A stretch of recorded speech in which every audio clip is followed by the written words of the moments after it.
Assalamualaikum warahmatullahi wabarakatuh. Kami dari kelompok 9. Perkenalkan, nama saya Reza Solihin. Saya Danu Yunarta. Saya Asmara Murni Supriyatna. Saya Salsa Nur Rahayu. Di sini kami akan membahas mengenai suhu dan kalor. Selanjutnya saya akan menjelaskan mengenai suhu. Apa itu suhu?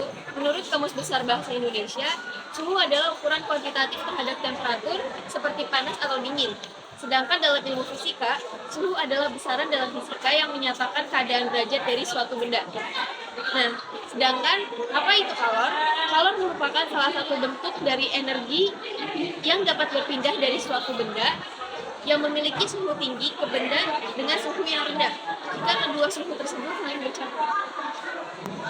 Baik, di sini saya akan melanjutkan materi selanjutnya. Di sini saya akan membahas mengenai perbedaan suhu dan kalor. Suhu dan kalor mempunyai perbedaan. Yang pertama dalam bentuk. Suhu itu mempunyai bentuk satuan fisika, sedangkan kalor itu energi. Yang kedua satuan. Suhu itu mempunyai Celcius, Fahrenheit, Reaumur, dan Kelvin. Sedangkan kalor ada Joule, kalor, dan kalori. Yang ketiga dalam alat pengukurannya. Dalam suhu itu ada yang disebut termometer, sedangkan kalor kalorimeter. Yang keempat, perpindahannya.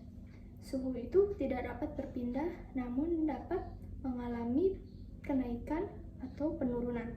Sedangkan kalor dapat berpindah dari suatu benda ke benda lainnya. Kalor yang pertama itu ada konduksi. Konduksi merupakan hantaran kalor dari satu benda ke benda lainnya tanpa adanya perpindahan zat atau suatu partikel. Ada dua jenis benda yang dapat menghantarkan kalor dengan baik. Jenis yang pertama yaitu ada konduktor. Konduktor merupakan benda-benda yang dapat menghantarkan panas dengan baik. Contohnya yaitu seperti besi, timah, baja, dan lain-lain.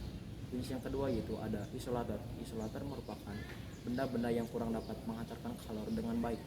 Contohnya itu ada kayu, air, styrofoam, dan lain-lain. Perpindahan kalor yang kedua itu ada konveksi. Konveksi merupakan hantaran kalor dari satu benda ke benda lainnya dengan disertai perpindahan suatu zat atau partikel. Contoh perpindahan kalor konveksi dalam kehidupan sehari-hari yaitu saat kita memasak air. Saat kita memasak air, air yang ada di bagian bawah akan lebih panas dibandingkan air yang ada di bagian atas. Yang ketiga adalah radiasi. Berjalan di bawah terik matahari tentunya sangat panas dan gerah, bukan? Tapi pernah kamu tanya-tanya bagaimana panas matahari sampai ke bumi? Padahal jaraknya jauh sekali. Nah, perpindahan kalor dari panas matahari ke bumi inilah yang disebut dengan perpindahan kalor radiasi. Radiasi merupakan salah satu cara perpindahan kalor dengan menggunakan material tanpa menggunakan material lain atau melalui ruang hampa. Perpindahan kalor radiasi sendiri juga dipengaruhi oleh suhu benda yang menyerap radiasi. Contohnya, kamu berada di dekat api unggun, tubuh kamu suhunya lebih rendah daripada api unggun. Artinya tubuh kamu menyerap kalor radiasi dengan baik. Sekian dari kelompok kami, kurang lebihnya mohon maaf. Wassalamualaikum warahmatullahi wabarakatuh.